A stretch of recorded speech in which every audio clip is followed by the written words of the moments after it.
So வணக்கம் and welcome back to bars and rider. So இன்றைக்கி வந்து நம்ம 11,000 கிலோமீட்டர்ஸ் வந்து நம்ம வந்து கிராஸ் வந்து பண்ணிட்டோம் டிவிஎஸ் ரைடரில். இங்கே பாருங்கள், இது வந்து உங்களுக்கு தெரியுதா, நம்ம 11,285 அது வந்து நம்ம வந்து கிராஸ் வந்து பண்ணியிருக்கோம். இதில் வந்து என்னென்ன டவுட்ஸ்லாம் இருக்குது, நிறைய பேருக்கு வந்து நிறைய வித்தியாசமான கேள்விலாம் கேட்டிருந்தாங்க. ஸோ அதுதான் வந்து காமனான ஒரு ரிவ்யூ வந்து நம்ம பண்ணலாம் அப்படின்னு சொல்லிட்டு அதை பற்றி தான் இந்த வீடியோவில் வந்து இருக்க போகுது. மெயினாக என்ன அப்படின்னு பார்த்தீங்கன்னா, வண்டியை பொறுத்த வரைக்கும் வண்டி எப்படி இருக்குது அப்படின்னு கேட்டிங்கன்னா, வண்டியில் வந்து ஒரு சில குறைகள் இருக்குது. அந்த குறைகளுக்காண்டி வண்டி நல்லா இல்லை அப்படிங்கிறது வந்து நம்ம சொல்லவே முடியாது. உதாரணத்துக்கு பார்த்தீங்க அப்படின்னா, இங்கே வருங்க, வண்டி வந்து ரஸ்ட்டு வந்து ஆகுது.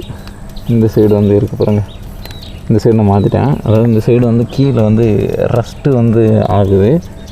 இந்த ரஸ்ட்டு வந்து ஏன் ஆகுது அப்படின்னு பார்த்தீங்கன்னா, இந்த மெட்டல் பாடி இருக்குல்ல, இந்த மெட்டல் பாடியை வந்து எடுக்கும்போதே இவங்க என்னென்னா ரஸ்ட் இருக்குன்னா அதை வந்து தேய்ச்சி விட்டுட்டு வந்து பெயிண்ட் வந்து பண்ணுறது கிடையாது. ஏன்னா வந்து மொத்த லாட்டு வந்து இருக்குல்ல, ஸோ அந்த மொத்த லாட்டையும் வந்து இவங்க வந்து பர்ச்சேஸ் வந்து பண்ணும்போது அதில் ஒரு சிலது வந்து முதல்ல வந்து போயிடும். ஸோ கடைசியாக இருக்கிறது வந்து ரஸ்ட்டு இருக்கிறதுனால அதை அப்படியே போட்டு விட்டுறாங்க, பெயிண்ட் பண்ணி போட்டு விட்டதுனால நமக்கு ஒன்றும் தெரிய மாட்டேங்குது. இந்த சைடு வந்து உங்களுக்கு வந்து காட்டுறேன் பாருங்கள். அதாவது இது வந்து நான் வந்து புது ஹேண்டில் வந்து போட்டிருக்கேன். இதில் வந்து ரஸ்ட்டு வந்து தெரியுதான் உங்களுக்கு, இந்த கார்னரில் தெரியுது பாருங்க, இந்த எட்ஜஸ்ட் வந்து தெரியுது பாருங்கள். அதாவது இதில் வந்து கொஞ்சம் வந்து அவங்களுடைய கஸ்டமர் சைடு வந்து அவங்க வந்து யோசிக்கிறது இல்லை. அவங்க வந்து வண்டியை கையில் கொடுத்துடணும் அப்படின்னு சொல்லி ஒரு பிளானு. வண்டியை பொறுத்த வரைக்கும் நிறைய பேர் வந்து கேட்டாங்க, பேட்ரி வந்து எப்படி வந்து இருக்குது அப்படின்னு கேட்டாங்க. ரீசன் என்ன அப்படின்னா, நமக்கு வந்து கிக்கர் வந்து கிடையாது. அதனால் வந்து பேட்ரி வந்து எப்படி இருக்குது அப்படின்னு கேட்டாங்கன்னா, எனக்கு ஃபஸ்ட்டு வாங்கினது வந்து பேட்ரி வந்து இப்போ போயிடுச்சு. அது வந்து என்னென்னா, அது ஒரு பிரச்சனை. என்னென்னா, நம்ம சொன்னோம்ல, மேனுஃபேக்சர் பண்ணும்போது மொத்தமாக ஒரு லாட் வந்து வாங்கியிருப்பாங்க. அதாவது 1,00,000 பேட்ரி வாங்கியிருப்பாங்க.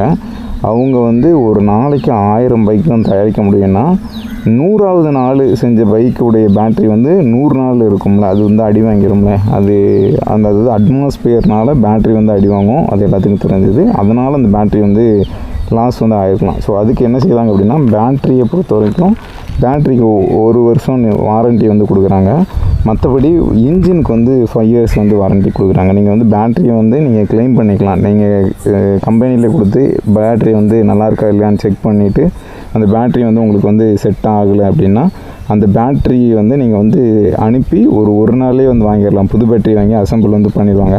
அதுக்கு மேலே அந்த பேட்ரி வந்து பிரச்சனை அப்படின்னா க்ளைம் வந்து பண்ண முடியாது. அதுக்கு நீங்கள் தான் வாங்கணும். அது ஒன்று இருக்குது. இன்னொன்று என்ன அப்படின்னு பார்த்தீங்கன்னா, நிறைய பேர் சொல்கிறாங்க, இங்கே அந்த கவர் போடாதனால பிரச்சனை அப்படின்னு சொல்கிறாங்க. ஒன்று புரிஞ்சுக்கணும், இந்த கவர் போடாதனால தான் வண்டியுடைய பெர்ஃபார்மன்ஸ் நல்லா இருக்குது. இன்னொன்று என்னென்னா, இந்த செயினை வந்து நீங்கள் வந்து அடிக்கடி வந்து லூப் வந்து பண்ணணும். லூப்னால் நிறைய பேர் லூப் வாங்கி சும்மா அடிச்சிருந்தாங்க. லூப் வந்து சும்மா அடிக்கக்கூடாது. அந்த லூப் வந்து நீங்கள் க்ளீன் பண்ணணும். அதை நீங்கள் பெட்ரோலோ டீசலோ வாங்கி நீங்கள் வந்து க்ளீன் வந்து பண்ணிடுங்க. இப்போ என்ன அப்படின்னு பார்த்தீங்கன்னா, வண்டி எனக்கு கொஞ்சம் வந்து க்ளீன் பண்ணல. ஏன் அப்படின்னா, வண்டியை வந்து வாஷ் பண்ணுறதுக்கு நீங்கள் விட்டிங்க அப்படின்னா 180 ரூபா கிட்ட ஆகும். ஓகேவா, 180 ரூபா கொடுத்து நீங்கள் வந்து வண்டி வாஷ் பண்ணலாமா அப்படின்னு கேட்டிங்கன்னா, ஒரு 10 டைம் கொடுக்குறதுக்கு பதிலாக நீங்கள் வந்து ஒரு 1500 நினைக்கிறேன். நீங்கள் வந்து கரண்டே இல்லாமல் சார்ஜ் போட்டு வாஷ் பண்ணுற ஒரு மிஷின் இருக்குது. அதை ஆன்லைனில் போட்டு வச்சுக்கோங்க. இப்போ வேறு வந்து அமேசான் ஃப்ளிப்கார்ட்டில் வந்து ஆஃபர்ஸ் வந்து நிறைய போயிட்டுருக்கு. அதில் வாங்கினீங்கன்னா ஒரு 1200 கிட்ட வரும்னு நினைக்கிறேன். அதை நீங்கள் வாங்கி வந்து வாட்டர் வாஷ் வந்து பண்ணிக்கலாம். மற்றபடி வண்டியை பொறுத்த வரைக்கும் எனக்கு இது வரைக்கும் இந்த 10,000 கிலோமீட்டர் வந்து நான் வாங்கி ஒரு 6 மந்த்து தான் இருக்கும். அதில் வந்து 11,000 கிலோமீட்டர் அப்படிங்கிறது வந்து ரொம்ப ஜாஸ்தி. நான் ஒரு நாளைக்கு நிறைய தூரம் வந்து ஓட்டுறேன். அதனால் எனக்கு வந்து இது வந்து ஓகே. எனக்கு வந்து வண்டி வந்து பர்சனலாக வந்து ரொம்ப பிடிச்சிருக்கு. வண்டி வந்து மற்றபடி வந்து வண்டியில் எந்த குறைகளும் எனக்கு தெரியல. வண்டி வந்து நான் பிடிச்சி தான் வாங்கியிருக்கேன். அந்த கிக்கர் வந்து நிறைய பிரச்சனை சொல்கிறாங்க. அது வந்து கிக்கர் இல்லையே, அதில் வந்து ஏதாவது டிஸ்அட்வான்டேஜ் அப்படின்னு நிறைய பேர் கேட்குறாங்க. டிஸ்அட்வான்டேஜ்லாம் கிடையாது. அதாவது பட்டன் ஃபோன் வந்து நீங்கள் யூஸ் பண்ணிகிட்டு இருந்திருந்தீங்க ஒரு காலத்தில். அந்த பட்டன் ஃபோன் வந்து பட்டனும் இருக்கும், டச்சும் இருக்கும். அந்த நேரத்தில் வந்து அப்படியே மாறி டச் ஃபோனுக்கு வரும்போது எல்லோரும் யோசித்தாங்க, டச் ஒர்க் ஆகலைன்னா ஃபோன் ஒர்க் ஆகாமல் போயிருமே அப்படின்னு சொல்லி ஒரு நேரத்தில் யோசித்தாங்க. இப்போ அப்படி கிடையாது. எல்லார் கையிலையும் டச் ஃபோன் இருக்குது. அதனால் வந்து ஒவ்வொரு டைமும் வந்து நமக்கு அப்டேட் ஆகிறது வந்து நல்லது தான். அதனால் வந்து இந்த கிக்கர் இல்லையே அப்படின்னு சொல்லிட்டு யாரும் வந்து வருத்தப்படணும்னா, கிக்கர் இல்லாமல் இருக்கிறது நல்லது தான். ஏன்னா அது வந்து ஒரு ஃபியூச்சர்ஸ் தான், ஓகேவா? அதனால் கிக்கர்னால் நீங்கள் நிறைய நேரத்தில் எங்கேயாவது வந்து கிக்கர் அடித்து வண்டியை ஓட்டிகிட்டு போயிடலாமே அப்படின்னு வந்து சொல்லுவாங்க. அதுவும் ஒன்று எனக்கு தெரிஞ்சு இது வந்து ஓகே தான், ஓகேவா? இவங்க வண்டியை பொறுத்த வரைக்கும் நல்லா இருக்குது. எனக்கு ஃப்ரண்ட் டயர் வந்து பிரேக் வந்து நல்லா வந்து பிடிக்கும். ஏன்னா நிறைய பேர் வந்து வண்டி ஓட்டும்போது நிறைய கேட்டுகிட்டே இருக்காங்க எப்படி பிரேக் பிடிக்கணும் அப்படின்னு சொல்லிட்டு. நீங்கள் வந்து பிரேக்கு வந்து பிடிக்கும்போது ஃப்ரண்ட் பிரேக்கு தான் பிடிக்கணும். நிறைய பேர் வந்து ஃப்ரண்ட் பிரேக் வந்து பிடிக்கிறது கிடையாது, கேட்டோன்னா ஸ்கிட் ஆயிரும் அப்படின்னு சொல்கிறாங்க.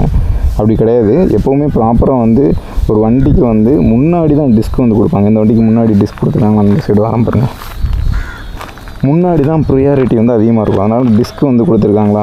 இங்கே வந்து ட்ரம் பிரேக் தான். ஸோ அதனால் வந்து டிஸ்க்கு ஏன் முன்னாடி கொடுத்துருக்காங்கன்னா ரொம்ப அட்வான்ஸ்டாக இருக்கும். அதனால் வந்து முன்னாடி வந்து நீங்கள் பிடிக்க வேண்டிய பிரேக் வந்து டிஸ்க் பிரேக் தான். அதுக்கு நீங்கள் சரல் இந்த மண்ணிலலாம் நீங்கள் வந்து அடிச்சிங்க அப்படின்னா வலிக்கு விட்ரும். ஸோ அந்த நேரத்தில் வந்து நீங்கள் வந்து ரியர் பிரேக்கை தான் நீங்கள் வந்து பிடிக்கணும், ஓகேவா?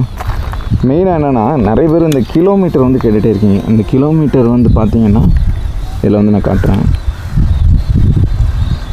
கிலோமீட்டர் வந்து எனக்கு வந்து 59 கிலோமீட்டர். இது வந்து ஆவரேஜ் தான், ஓகேவா? ஆவரேஜினால் இல்லைங்க, நான் வந்து கண்டினியூ பண்ணுறேன். அதனால் வந்து நிறைய பேர் இந்த கிலோமீட்டரை பற்றி கேட்டுகிட்டே இருக்கீங்களா. கிலோமீட்டர் அப்படிங்கிறது வந்து நீங்கள் இதில் காட்டுறது வந்து சொல்லவே கூடாது. இதில் வந்து நான் காட்டுறேன் பாருங்கள். இதில் வந்து எனக்கு வந்து 1 2 59 காட்டுதா. இந்த 59ங்கிறது வந்து கிலோமீட்டர் கிடையாது மக்களே, இது வந்து ஆவரேஜ். அதாவது நீங்கள் ஒரு லிட்டருக்கு வந்து எவ்வளோ கிலோமீட்டர் வந்து கொடுக்கு அப்படிங்கிறத வந்து தப்பாக வந்து மென்ஷன் பண்ணுறீங்க. அது வந்து ஆவரேஜ், ஓகேவா? மொத்தமாக இவ்வளோ நேரம் இவ்வளோ ஃபியூலுக்கு வந்து இவ்வளோ கிலோமீட்டர் வந்து ஓடி இருக்குன்னு சொல்லி ஆவரேஜ் காட்டுது. நீங்கள் வந்து ஒரு லிட்டரை போட்டு செக் பண்ணால் மட்டும்தான் அது வந்து செக் பண்ண முடியும். நான் எப்படின்னா மந்த்லி வந்து போட்டுட்டு இந்த ஆவரேஜ் வந்து கரெக்டாக இருக்கான்னு பார்ப்பேன். கரெக்டாக இருக்கும். இன்னொன்று என்னென்னா ஒரு லிட்டருக்கு எனக்கு வந்து கிட்டத்தட்ட ஒரு 62 கிலோமீட்டர்ஸ் கிட்ட வந்து கொடுக்குது. அதை நீங்கள் வந்து எப்படி செக் பண்ணணும்னா ஃபுல் டேங்க் பண்ணுங்கள். பண்ணிவிட்டு நீங்கள் வந்து போய் போடுங்க, ஓகேவா? அதாவது ஃபுல் டேங்க் பண்ணிவிட்டு ஒரு 60 கிலோமீட்டருக்கு ஓட்டிட்டு அப்புறம் போயிட்டு நீங்கள் வந்து பெட்ரோல் வந்து ஃபில் பண்ணுங்கள். அந்த கம்மியாக இருக்குல்ல, அந்த கம்மியானதுலேருந்து எவ்வளோத்துக்கு ஏறுது அப்படின்னு சொல்லிட்டு நீங்கள் வந்து பெட்ரோலுடைய லெவலை வச்சு நீங்கள் போய் மறுபடியும் போடும்போது வந்து ஈஸியாக வந்து கண்டுபிடிக்கலாம். ஸோ எனக்கு வந்து மைலேஜை பொறுத்த வரைக்கும் ரொம்ப பெஸ்ட்டாக இருக்குது. நீங்கள் வந்து எக்ஸ்ட்ரீம்லாம் வந்து யூஸ் பண்ணீங்க அப்படின்னா எக்ஸ்ட்ரீமில் வந்து இந்த மைலேஜ் வந்து கிடைக்காம தெரில. ஆனால் அவங்க நார்மலாக சொல்கிறாங்க ஒரு 55லாம் கிடைக்கும் அப்படின்னு சொல்லிட்டு. ஆனால் எனக்கு அது வந்து ஒத்து வராது. ஏன்னா வந்து இது வந்து ஃபேமிலியாக வந்து போகிறதுக்கு ஒரு 3 பேர் தாராளமாக உட்காந்து போகலாம். அதுக்கு இந்த சீட் வந்து ஒர்த்தாக வந்து இருக்கும். ஆனால் எக்ஸ்ட்ரீமில் பொறுத்த வரைக்கும் ஒரு 2 பேர் தான் உட்கார முடியும். அதுவும் பின்னாடி இருக்கிற பில்லியன் வந்து ஒழுங்காக வந்து உட்கார வந்து முடியாது. ஸோ அது ஒரு பிரச்சனை வந்திருக்கு. ஸோ இதில் வந்து எனக்கு வந்து இந்த 11,000 கிலோமீட்டரில் எனக்கு இது வரைக்கும் எந்த பிரச்சனையும் கிடையாது. சர்வீஸ் சென்டர்லேயுமே வந்து எனக்கு வந்து நல்ல சர்வீஸ் வந்து பண்ணி கொடுக்குறாங்க. அது எனக்கு வந்து அது திருப்தியாக தான் இருக்குது. நிறைய பேத்துக்கு இந்த சர்வீஸ் சென்டரில் வந்து பிரச்சனை வந்து பண்ணுறாங்க அப்படின்னு வந்து சொல்லியிருந்தாங்க. நீங்கள் சர்வீஸ் சென்டரில் பேசணும்னு அவசியமே கிடையாது. டேரெக்டாக நீங்கள் டிவிஎஸ்க்கு மெயில் பண்ணால் போதும். சர்வீஸ் சென்டர்லேருந்து ஆட்டோமேட்டிக்காக உங்களுக்கு வந்து ஒரு சேவகம் வந்து பண்ணுவாங்க. எனக்கும் ஃபஸ்ட்டு ஒரு சில பிரச்சனைகள் வந்து சர்வீஸ் சென்டரில் இருந்துச்சு. அப்புறம் இப்போ போனால் நமக்கு வந்து நல்லா மரியாதை கொடுக்காங்க. ஏன்னா வந்து இவன் வந்து ஓட்ட வைடாக இவனை வந்து என்னதான் பேசிட்டானே வந்து மெயிலை போட்டு பேசுவான் அப்படிங்கிறதுனால முன்னாடி வந்து டேய் தம்பி அப்படின்னு பேசுனாங்க. இப்போ என்னன்னா சாருன்னு சொல்லி பேசுகிறாங்க. அவ்வளோக்குள்ளே வந்து எஃபெக்ட் மெயில் வந்து பேசுது. ஸோ அதனால் அதை பற்றி உங்களுக்கு ஏதாவது வேணும் அப்படின்னா நான் அதை பற்றி எப்படி பண்ணணும் அப்படிங்கிறத சொல்கிறேன். மேக்ஸிமம் வந்து நீங்கள் சென்ட்ரு ஸ்டாண்டை வந்து போட்டு வண்டியை வந்து நிப்பாட்ட பழகுங்க. ஏன்னா சைடு ஸ்டாண்ட் நீங்கள் போட்டே இருந்தீங்கன்னு வச்சுக்கோங்களேன், இது வந்து அவ்வளோ வெயிட் கிடையாது. பட் இருந்தாலும் உங்களுக்கு வந்து வண்டி வந்து சைடு வந்து வெயிட்டு வந்து விழுந்த மாதிரியே அதுக்கு வந்து வண்டி வந்து படுக்க ஆரம்பிக்கிற மாதிரி இருக்கும். அது உங்களுக்கு வந்து கடைசி நேரத்தில் பிரச்சனையாக தெரியலாம். ஸோ அதனால் சென்ட்ரு ஸ்டாண்டில் போட்டு நிப்பாட்டுங்க. எனக்கு இங்கே வந்து சர்ஃபேஸ் வந்து சரியாக இல்லை, அதாவது கிரவுண்ட் சர்ஃபேஸ். ஸோ அதனால் வந்து நான் வந்து சைட் ஸ்டாண்ட் வந்து போட்டிருக்கேன். இன்னொன்று என்னென்னா வண்டியை ஸ்டார்ட் பண்ணும்போது வண்டியை ஆன் பண்ணிக்கோங்க. உடனே வந்து செல்ஃப் அடிக்காதீங்க. ஒரு 10 செகண்டு கழித்து நீங்கள் வந்து ஒரு வண்டி வந்து ஸ்டார்ட் வந்து பண்ணுங்கள். இன்னொன்று வண்டி ஸ்டார்ட் பண்ணோடனே வண்டி மூவ் பண்ணிடாதீங்க. அதுவும் ஒரு 10 செகண்ட் விட்டுட்டு விடுங்க. ஏன்னா அப்போ தான் வந்து சப்ளை ஃபுல்லாமே கரெக்டாக போகும் அப்படின்னு வந்து இவர் வந்து சொன்னார், ஒரு சர்வீஸ் இன்ஜினியர் வந்து எனக்கு வந்து சொன்னார். ஸோ அதை நான் வந்து சொல்லிக்கிட்டேன். வண்டி வந்து எனக்கு வந்து பக்கவாக இருக்குது. உங்களுக்கு வேறு ஏதாவது டவுட் இருந்துச்சுன்னா கீழே வந்து கமெண்ட் பண்ணுங்கள். அதுக்கேற்ற மாதிரி நான் வந்து உங்களுக்கு வந்து டவுட் வந்து நான் கிளியர் பண்ணுறேன். ஓகேவா? ஸோ நெக்ஸ்ட்டு நான் வந்து வண்டி பற்றி இன்னும் நிறைய வீடியோ வந்து போடணுன்னு பிளானில் இருக்கேன். நீங்கள் மறக்காமல் சேனலை சப்ஸ்கிரைப் பண்ணி சப்போர்ட் பண்ணால் தான் அதுக்கடுத்த மாதிரி நான் வந்து இந்த வீடியோவை வந்து மேக் பண்ண முடியும். நம்ம நிறைய சேனல் வச்சுருக்கனால அந்த சேனலுக்குலாம் நம்ம ஃபோக்கஸ் பண்ணுறோம். வண்டி வச்சுருக்கனால இந்த சைடு வந்து எனக்கு என்னுடைய எக்ஸ்பீரியன்ஸ் வந்து நான் போடுறேன். எனக்கு வந்து வண்டியில் வந்து அவ்வளோ இதெல்லாம் கிடையாது. பட் நான் ஃபீல் பண்ணோம்னா நான் வந்து வண்டி வச்சுருக்கேன், என்னோடய வண்டி எப்படி எனக்கு பெர்ஃபார்மன்ஸ் பண்ணுது, எப்படி நான் வந்து அதை வந்து பார்த்துக்கிடுதேன் அப்படிங்கிறத நான் சொல்லணும்ல, அதுதான் வந்து போஸ்ட் பண்ணுறேன். முடிஞ்ச அளவுக்கு நமக்கு சப்போர்ட் பண்ணுங்கள். நிறைய பேர் டிவிஎஸ் 125 வாங்கணும்னு பிளானில் இருந்தீங்கன்னா தாராளமாக வாங்கலாம். எனக்கு அது பெர்ஃபெக்டாக இருக்குது. உங்களுக்கு வந்து பெர்ஃபெக்டாக இருக்கா இல்லையா அப்படின்னு சொல்லிட்டு கீழே வந்து கமெண்ட் பண்ணுங்கள். வண்டி வாங்கினவங்களுக்கு நான் மெயின்டெனன்ஸ் வீடியோ வந்து போட்டிருக்கேன். வண்டி வாங்க போகிறவங்களுக்கு என்னுடைய இந்த 11,000 கிலோமீட்டர்ஸ் வந்து ரிவ்யூ வந்து பிடிச்சிருக்கும்னு நினைக்கிறேன். முடிஞ்ச அளவுக்கு உங்களுக்கு வாங்கலாமா வேணாமான்னு சொல்லி கன்க்ளூட் பண்ணிட்டு கீழே வந்து கமெண்ட் பண்ணுங்கள். ஸோ நன்றி, வணக்கம். நம்மளுடைய